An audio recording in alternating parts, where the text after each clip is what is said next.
نبی کریم صلی اللہ علیہ وسلم نے ارشاد فرمایا، جو شخص ہر روز صبح و شام 3 مرتبہ یہ دعا پڑھتا ہے اسے کوئی چیز نقصان نہیں پہنچائے گی۔ بسم اللہ الذی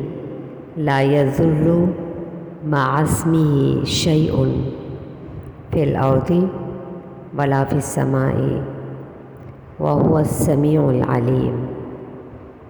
یعنی اللہ کے نام کے ذریعے سے پناہ مانگتا ہوں، وہ ذات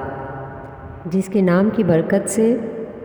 زمین و آسمان میں کوئی چیز نقصان نہیں پہنچا سکتی، اور وہ خوب جاننے والا